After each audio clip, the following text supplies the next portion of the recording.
Welcome back to Flight Sim World and the second part of the closure video. So in the last one I took off from some random place in Wales. I think it was RAF Valley is where I took off from, and I started talking about what Flight Sim World got right, and then where in my opinion it went wrong for Flight Sim World. And I started talking about the fact that there were the community.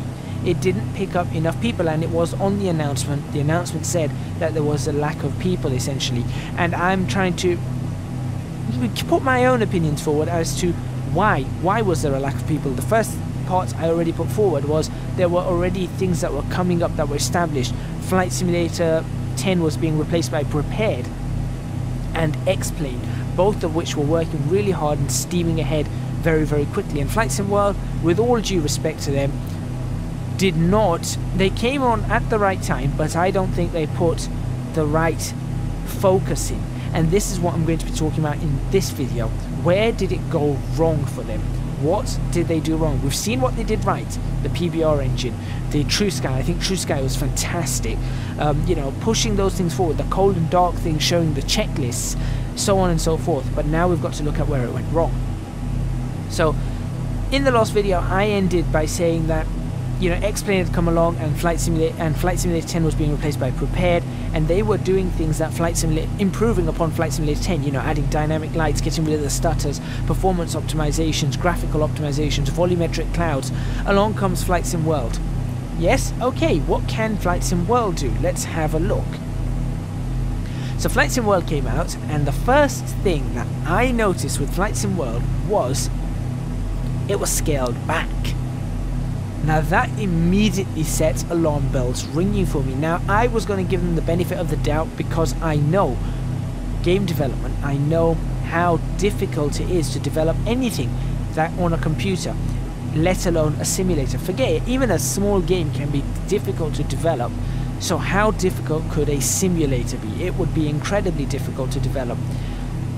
But the first thing that got me, and I'm sure it also got a lot of people, was why have they scaled back on the options that were available in Flight Simulator 10? These guys looked after the Steam edition of Flight Simulator 10.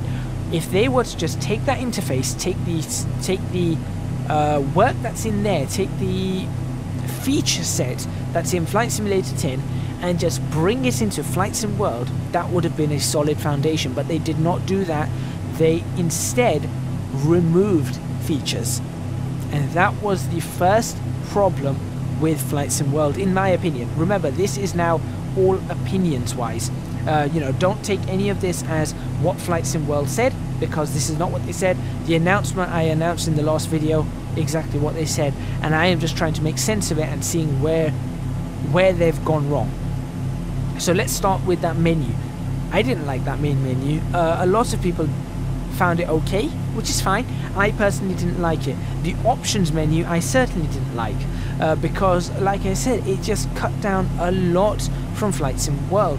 From Flight Simulator 10, and with the likes of Prepared and X-Plane having more options and Flight Sim World having not a lot less but somewhat less, everyone went, this is a problem. And that's exactly what got to people. People said, do I really want to be involved in this? Now me, I said, you know what, they're going to improve. This is just a very, very first thing, very, very early access. They're going to be adding community updates. They made this announcement that they're going to be doing community updates, and I thought, great, community updates, this is going to be awesome. Yeah, they're going to listen to the community and say the community is going to go, this is the sort of stuff we want, and they're going to go, yes, okay, let's work on this, let's work on this, let's work on this, let's work on this, and get them out as soon as possible. Keep a positive atmosphere with the community, keep a positive vibe. This is something Flight Simulator 10 did not have. This is something Prepared does not have, and this is something that X-Plane may have. I've not looked too much into it, but Prepared and Flight Simulator 10 did not have that. They develop a product and then they enhance the product as they see fit, and then they'll release an update. In terms of with Prepared, you've got to pay for pretty much every major update. So V1, V2, V3, V4, you have to pay for each one, and it's very expensive. I thought, well, hang on, this is not that expensive. This is a lot cheaper, and they want to fill that gap. They found a gap in the market for entertainment for hobbyists to see. And for me, that's fine. That's fine for now. So, okay. So that was the first issue. The second issue I had was there were only general aviation aircraft, full stop. That was the second issue I had. And I went, well, you know what, that's great for VFR flying, but how much can you do in a general aviation aircraft? I'm doing 173 knots ground speed right now, or 160 knots or thereabouts indicated airspeed. How far am I going to go in that?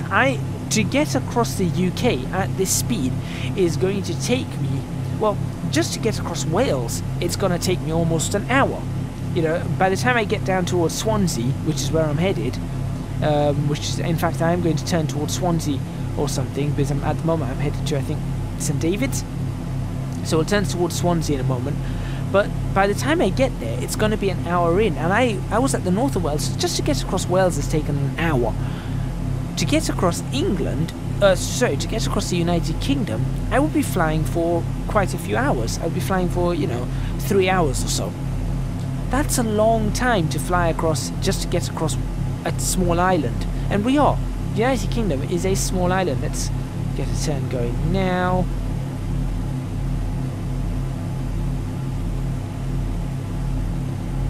There we go.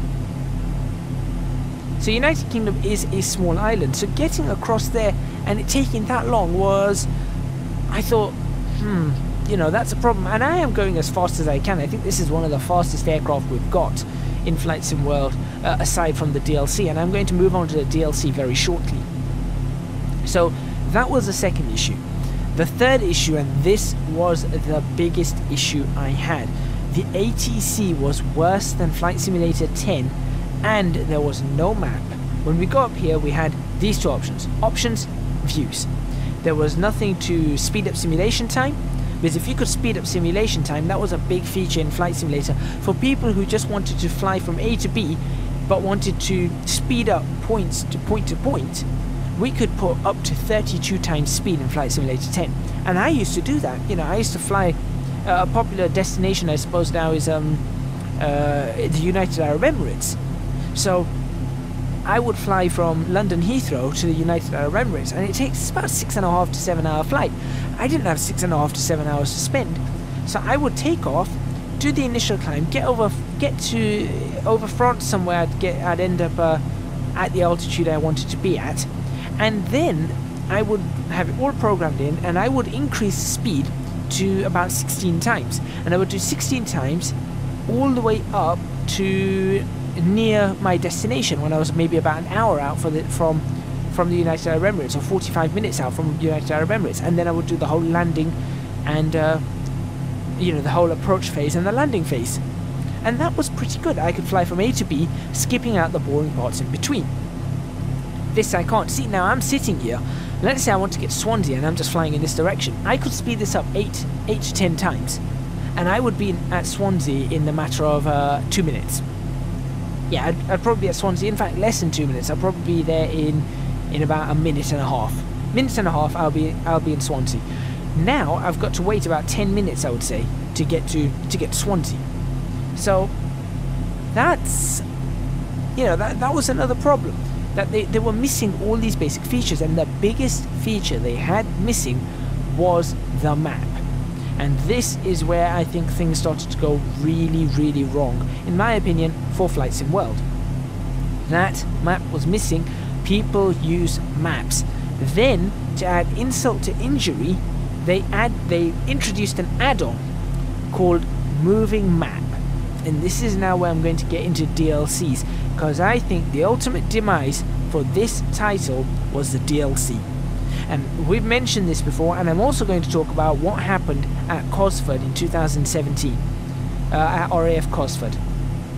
So they started introducing DLC. Now, the Just Flight aircraft DLC, I don't have a problem with that at all. I genuinely don't, and I like that aircraft. I think it's a fantastic aircraft from Just Flight, and Just Flight are a proven company. They do great stuff. I have no issue with the Just Flight DLC. I have no issue with the Kitty Hawk, or the Warhawk, if you want to call it, from Blue Sky FS. That was also amazing. In fact, that aircraft hands down was one of the best flight experiences I have ever had in any sim.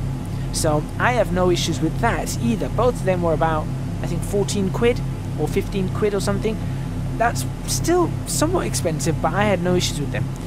The ones I had an issue with, epic approaches. I had an issue that you had to pay for that.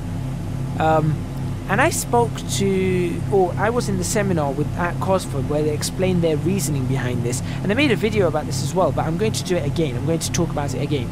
But the Epic Approaches DLC, I was not impressed with the fact that that was a DLC. I was not impressed with the Alaska one, the Last Frontier. I was not impressed that that was a DLC.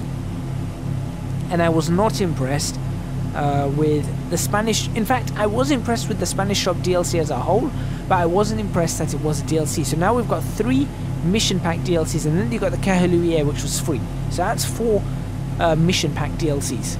Okay, we've had 4 DLCs. This game has only got into phase 2, and there's 4 mission DLCs out. Now, go to Flight Simulator 10, go back, and there were missions galore.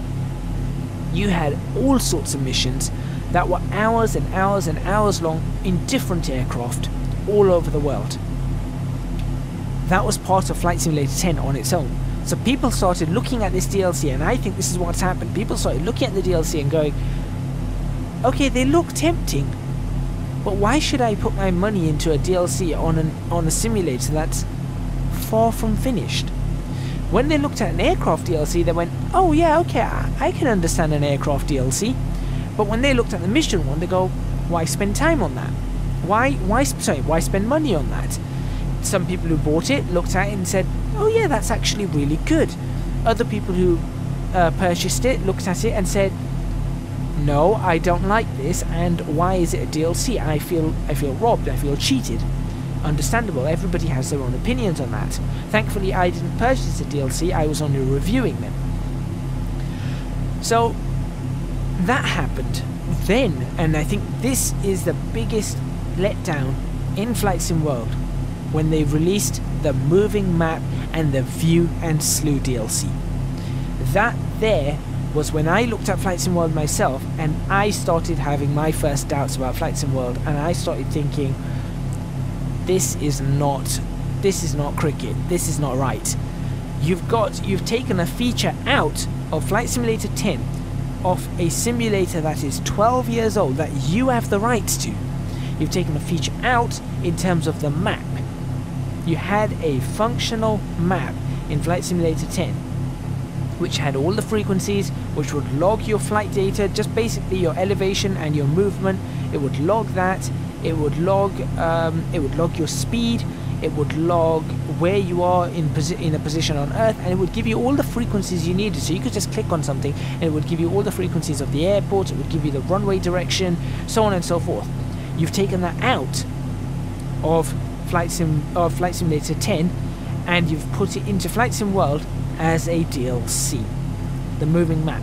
And you will have heard me say that yes, there are some good parts to this, but mostly I do not recommend that DLC. I said that on video. I also said that the View and Slew was absolutely useless, and I stick by that. I stand by my views on that.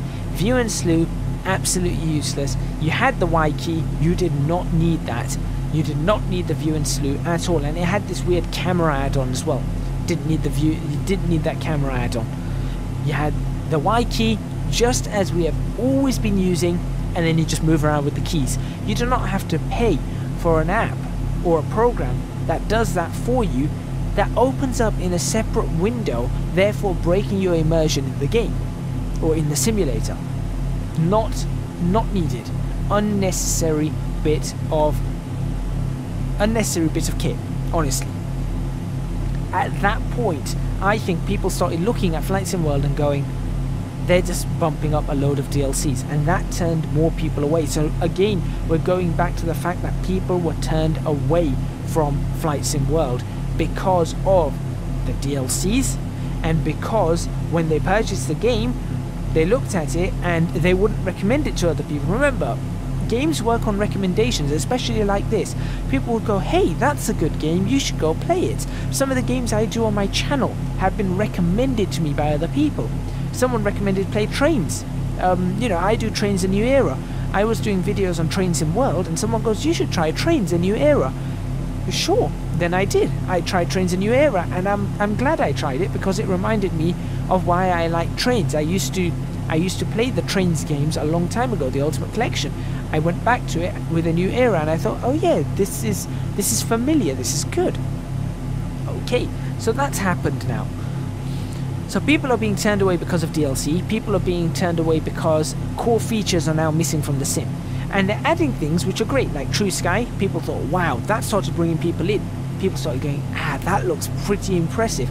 I just had someone the other day that I talked to with regards to a completely separate title, and they said that they looked at Flights in World, I think maybe my Flights in World videos or just random Flights in World videos, and were really impressed with how True Sky is implemented in it. There you go, well done Dovetail. You get a round of applause for that. Well done. But, and I said this to Dovetail, and I'm going to now reveal it, that I said to Dovetail, you guys need to work on optimizing your title, and you need to bring things like dynamic lighting in before you start adding all these other bits and bobs. You keep your aircraft where it is, fix your avionics systems, fix your autopilot systems, and go ahead and start bringing in things like dynamic lighting and start bringing in better quality on the graphics. That is your key. Why did I say this to them? Because dynamic lighting was missing from Flight Simulator 10. Prepared and Explained both had dynamic lighting. You can't fly at night without dynamic lighting. So you need it to actually experience the sim at different times. At different times of day, different seasons. Winter, it's a lot darker in the United Kingdom. You had to have it to be able to enjoy it. It was that important. What do I want? 130. So I said to them, they need to do this. At Flight Sim, what do you call it? The exhibits or whatever it was, the exhibition show, I've forgotten exactly what it was called. Flight Sim Con, that's what it was called. Flight Sim Con 2017 at RAF Cosford. There was a panel with Flight Sim World and Stephen Hood, and he talked about what he wanted to do with it, and there was a lot of good stuff. He was talking about doing ATC, which I thought was incredible, but then he started talking about doing things like IFR and stuff, and there was a mutter around the group of concern, and I think that concern was, why is IFR not yet in the sim anyway? Why can we not do IFR flights? Flight Sim 10 could do it, why can't we do it here? Prepared does it, Explain 11 does it. You don't have it here, why not? And why are you not focusing on what the community are asking for? The community are asking for IFR, the community were asking for jets, the community were asking for dynamic lighting, the community were asking for this, that and the other. Now I understand you can't always go to a community's whim. That is true. You can't do that because the community doesn't always know what they want. They'll ask for a million things, of which only 3 or 4 are possibly feasible. This I completely understand. So there are things like, for example, they've started asking for jets. You gotta say, no, jets are going to take time. Fine, they're going to take time, not a problem. Announce it. They did say that they're going to have a business jet coming out this summer. Obviously that probably won't happen now. As a matter of fact, unless they take it out in the next month, that isn't going to happen. So they had that business jet thing. They were talking about doing with the IFR stuff this summer. People are starting to go, oh, okay. But by this time, I feel like it's become too late. It's too late for them, because they did not... I should switch on head tracking again if it works. It does. They did not look around and see what their competitors were doing. Stephen Hood clearly said they want to do things their way. And I respect wanting to do things your own way. There's nothing wrong with wanting to do things your own way. Nothing wrong at all with that. People have the right to do things as they want to do it. The problem was that they were not getting the community involved enough. They had great, the community support in terms of talking to people and retweeting and being active on Twitter and on the forums, and that was fine. But when it came to actually responding to the community and saying, we're doing this, what do you think of this, or what would you like to see next? That was where they started losing out. That's where they started going away from stuff. They kept announcing things, but they would never complete something. And that's something, for example, the cold and dark checklist. Why only cold and dark? Why didn't you start with the cold and dark checklist and then in the subsequent community updates make full checklists for every aircraft? People would have been happy. People would have looked at it and said, oh, look at that, they started with cold and dark, now we've got full checklists. I can enjoy this aircraft fully in the way Flight Sim World have done it, with their really fancy mode of, you know, click here, and they'll show you, it will highlight where these are. If they did that, people would have been really happy. They would have been able to learn more about their aircraft. If they made a proper flight school, that would have been incredible. At the moment, I do videos on YouTube for flight simulators in general. At the moment, all the videos are in Flight Sim World, but it doesn't relate to Flight Sim World in any which way. That are full tutorials for flying. If they did that in Flight Sim World, people would have purchased it. That would have been incredible. If they kept away from DLCs, the mission pack DLCs, and particularly things like Moving Map, View and Slew, there's this Approaches one. They're great DLCs, I am sure, once you have everything in the core working. You can't release DLC with a broken core. It doesn't work. It doesn't pan out. It's just not going to pan out well. And that's what I feel has happened to Flight Sim World. It hasn't panned out because of this DLC approach. Because of this approach, we're going to do things my way. At Flight Sim Con, somebody somebody asked a question about why don't you let the community do things, add scenery, add aircraft, add missions, so on and so forth, just like Flight Simulator had. And I think How X-Plane does it. You know, you've got freeware that you can add into that. And they said, we don't want to do it that way. But that's alienating the community, isn't it? Now, I understand they want to have things in a very specific fashion. But if you're going to alienate the community like that, it's not going to help. It really, really is not going to help. It's just going to make things worse for people, because people are going to start worrying and going, oh,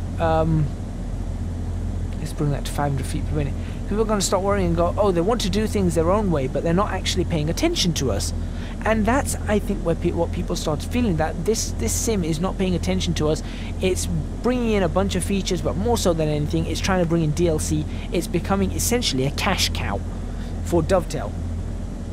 And given and I hate to say this, but given Dovetail's track record when it comes to DLCs, look at Train Sim World and look at Train Simulator, it was starting to look like that.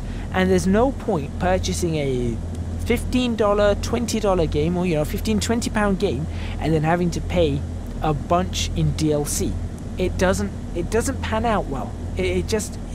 People start looking at that, people start paying attention, and people start going, no, this is no longer for me.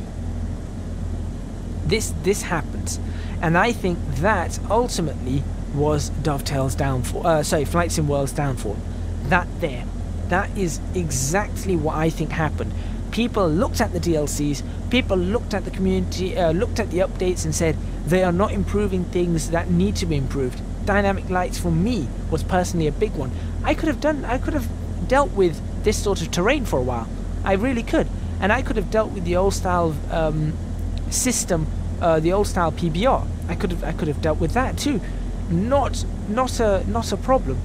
If they started adding dynamic lights, I would have been doing night flights, and I would have been like, look at this, I can fly at night, I can fly through clouds at night, I can switch on my lights, I can see the ground, I can enjoy this. I would have done that. I would have been doing, if they didn't do so many DLCs and focused, and I know they said that the DLCs are completely different teams. That's what they said to us. They go, the DLCs are completely different teams. They don't conflict with the core team, which that's fine. I don't. That's not a problem. It's not the fact that you are making mission packs that was the problem. the problem was you were releasing them as paid DLC that was causing people to think twice about purchasing the sim. That's where the problem lay. And I understand that the likes of P3D are, you know, P3D was expensive and is very, very expensive still. But if you look at X-Plane, you are looking at what is essentially a very complete sim. And if you're looking at something that's a very complete sim, and they sort of fix issues as they come along, and then you're looking at this, where, for example, there's an issue on this, is if I were to tune in the ILS for Cardiff Airport, which I've forgotten, you would see I cannot see the the glide slope on here. It just does, it's there, but it doesn't show up clearly. Simple fix, simple texture fix would have fixed that.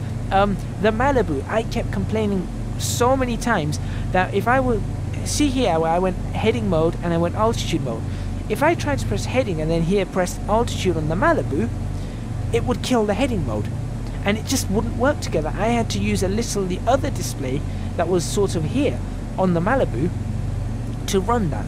It's broken. They could have fixed it. There was something else that I found on the Malibu, a texture, just two buttons that were right in front of you. It wasn't even off on the side. It was right in front that looked really, really bad, low texture. Just fix it, and they said, look, we've fixed the textures, we've fixed this, we've fixed that, we've fixed what we've got before we add more stuff. So, hey look, we've got lights in the game, let's add dynamic lighting because that's a fix for it. We've got the avionics in the game, let's fix the avionics. We've got True Sky in the game, let's improve True Sky. We've got these aircraft, let's make these aircraft, all of them, absolutely fantastic. That would have been brilliant. Now that would have been important, and that would have really helped Flight Sim World sort of push what they needed to do. Now I'm going to land here at Cardiff Airport. I'm just waiting for this wind system to sort of fix itself up. And then I'm just going to kill the autopilot and land myself.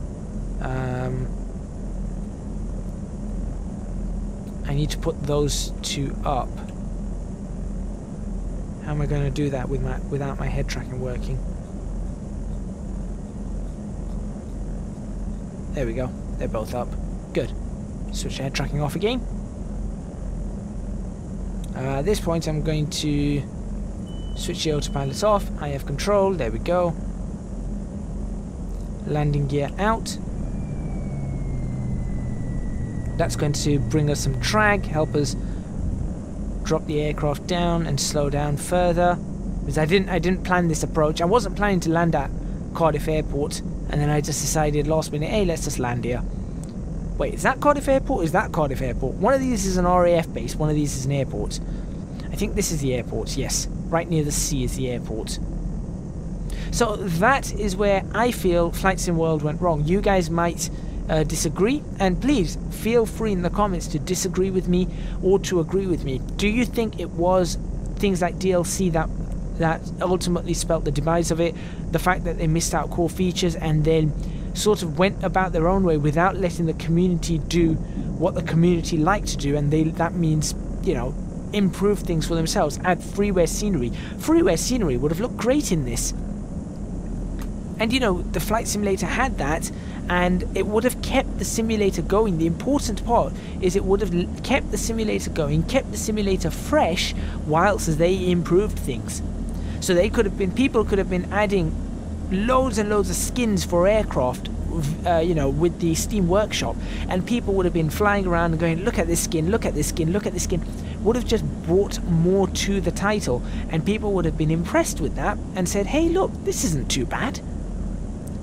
Right, and that would have kept it going. That would have kept it going for quite a while.